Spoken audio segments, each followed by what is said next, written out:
A gente veio falando bastante sobre essa questão de o quanto a alimentação interfere, né, nas questões emocionais, que às vezes as pessoas carregam uma vida toda, e você tem um tratamento específico sobre isso, né? É Neurofit? Sim. Isso, Neurofit.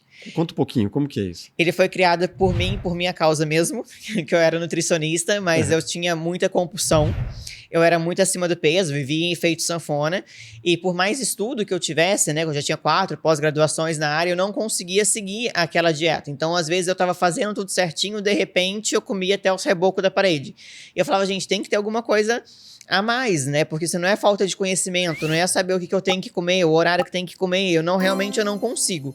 E aí eu larguei a nutrição, inclusive, por isso, porque eu me senti uma fraude de falar uma coisa que eu não praticava. Era tipo casa de ferreiro, espeto de pau. Exatamente. E também muitas pessoas falavam, isso é falta de vergonha na cara, isso é falta de força de vontade, então você vai se sentindo péssimo também. Aí larguei, decidi ir para a área de terapia. Entre os primeiros cursos que eu fiz foi programação neurolinguística, e quem é muito conhecido nessa área é o Tony Robbins, e aí eu fui fazer um treinamento com ele, e falei pra ele como é que ele tinha conseguido emagrecer, né? Porque no livro dele ele comentava de sido obeso, etc. E ele falou pra mim assim, Poliana, minha vida me dá prazer. Eu não preciso da comida pra isso. Uma conversa presencial. Presencial. Olha só que demais. Que eu fui ser membro Platinum dele pra poder ter essa conversa presencial com ele. E a gente faz alguns retiros com ele por ano. E aí ele falou assim, e aí aquilo pra mim foi um soco no estômago. Eu falei, né, que realmente, o que na minha vida tá ruim, na época era tudo, mas tudo bem, que eu tô tentando tampar com a comida, né? E ele falou assim, você não gosta de comer? Eu falei, imagina, amo comer. Minha comida é minha melhor amiga. Ele falou assim, você come numa velocidade tão grande que eu duvido você sentir o sabor do alimento. O que você comeu hoje? E realmente eu não sabia falar. E uma coisa que me incomodava muito, eu já tinha até procurado psicólogos, enfim, essa questão de, por exemplo, é só você comer um pedaço de pizza, não precisa comer a pizza inteira. Tipo, cara, isso é óbvio, eu sei o que eu preciso fazer, por que eu não consigo fazer? Né? E aí, quando eu fui começando a estudar sobre o inconsciente, sobre as terapias breves, tudo que eu estudava, eu falava assim, será que isso aqui funciona para a questão da compulsão, né? E fui trabalhando ali. E no meu caso, por exemplo, era muito uma carência familiar mesmo. Eu sou de família mineiro. Mineiro é programado para comer. Todas as minhas memórias de infância em volta da mesa. É forno a lenha, é rosquinha de nata, enfim. Muita fritura. Muita fritura, também assim. sou filho de mineira. Né? Só comida. E quanto mais você come, mais tem que comer. Se não comer muito é porque você não gostou da comida, né? Essas coisas assim. E quando eu ligava pra minha casa, que eu fui morar sozinha, quando eu ligava pra minha casa, que eu via que tava todo mundo reunido, eu procurava comida. Então eu comecei a ver que eu procurava a minha família ali, sabe? Eu procurava aquele aconchego, eu procurava aquele amor. A comida pra mim tinha esse significado. E aí eu fui trabalhar essa questão de entender que eu podia ter esse sentimento sem precisar da comida. Né? Não precisava da comida para me trazer esse sentimento, que eu podia estar também na mesa conversando com todo mundo sem precisar estar comendo o tempo todo. Sim. Então eu fui ressignificando isso. E aí conforme eu fui conseguindo ir emagrecendo, sem precisar de dieta, que o principal é isso, assim. Porque quando a gente fala de comida, a gente sempre fala assim, tá vendo aquele magro de ruim ali? Come de tudo e não engorda. Gente, é isso, ele come de tudo e não engorda. Só que não é que ele come de tudo em grande quantidade. Ele come quando ele tem fome, ele para quando ele tá satisfeito. Sim. Então é deixar de comer por ansiedade, é deixar de comer por tédio, é parar de jogar as emoções na comida.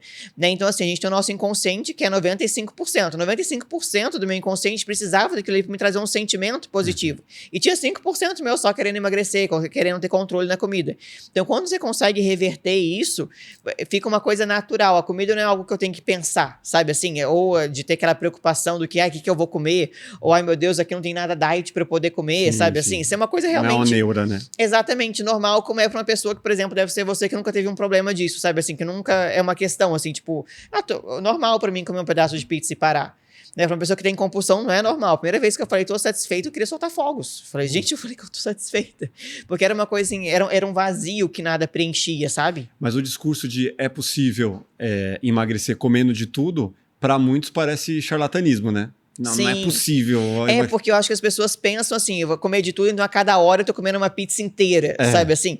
Não, é possível comendo um hambúrguer de segunda, exatamente. Uma pizza na terça. Então assim, é possível você emagrecer comendo de tudo, só que você vai comer quando você tem fome, você vai parar quando você tá satisfeito, você para de ter excesso, sabe assim? Eu lembro que eu falo que o nosso corpo é como se fosse um carro.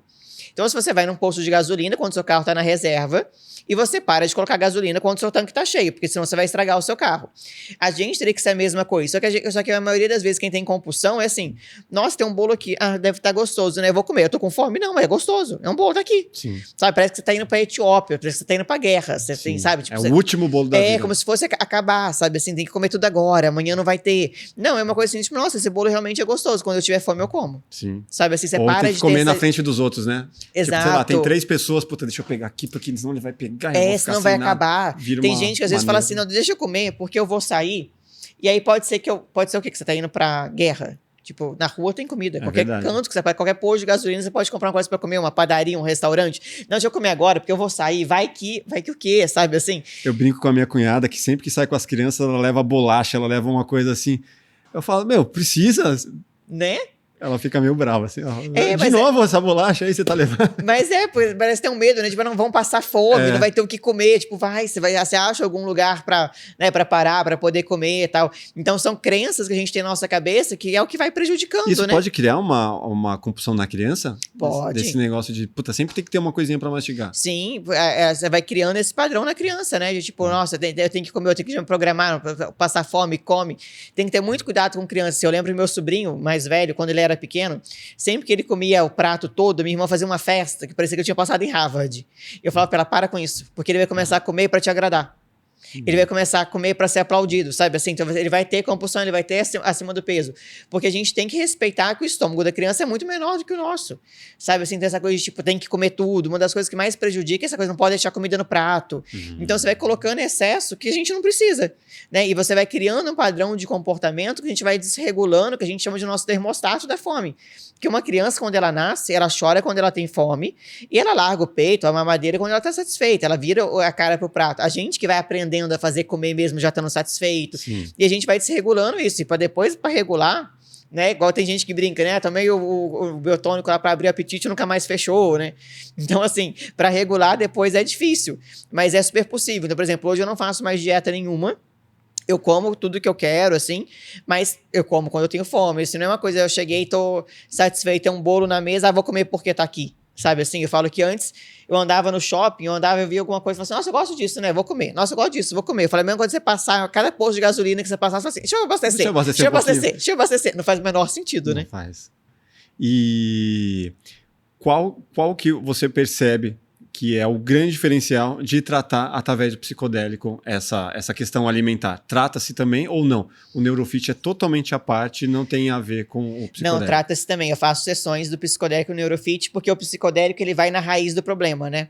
Igual eu comentei da paciente, por exemplo, que tinha compulsão e depois lembrou que a mãe tinha ficado perdido na praia, assim. Então ele vai mais a fundo na questão do problema. Outra vantagem também do psicodélico, ele te traz muito mais uma conexão com você, e essa conexão com você é um respeito no seu corpo. Então você tem muito mais cuidado com o que você se alimenta, você tem muito mais cuidado numa atividade física, numa coisa, porque você tem muito mais um respeito pelo seu templo, assim, pelo seu corpo mesmo, e pela questão também da facilidade de mudar padrões. O negócio de, de mudar comportamento, de criar novos caminhos neuronais. Então você consegue, por exemplo, fazer uma pessoa conseguir mudar os padrões alimentares dela muito mais fácil. Você consegue fazer ela mudar muito mais fácil uma questão de atividade física. Então você consegue. Então essa toda é a vantagem do psicodélico nesse sentido também, né? De mudar os comportamentos que a gente precisa mudar. Porque aquilo que eu falo assim, vamos supor que lá na infância alguém sofreu, sei lá, um abuso e aí teve que criar o peso por causa disso. Só que para você manter esse peso, tem que criar comportamentos que fazem você manter esse peso. Sim. Né? Então, de tanto fazer, aquilo vira hábito. Então, o psicodélico te ajuda a mudar esses comportamentos, te ajuda a mudar esses hábitos de uma forma muito mais fácil, assim. Então, essa também é a vantagem, esses efeitos fisiológicos que tem, que ajuda muito a mudar esses hábitos de forma mais rápida, assim, fora de entender, né, o real motivo pelo qual você criou aquilo e deixar essa questão ir embora. Se você gostou desse corte, com certeza vai gostar do episódio completo. Vá aqui no link da descrição. Conversamos com a doutora Poliana, falamos muito sobre saúde mental, sobre psicodélico. O psicodélico é muito mais do que uma droga de rave e você vai entender nesse episódio. Se inscreva no canal e até o próximo Plugado Podcast. Valeu!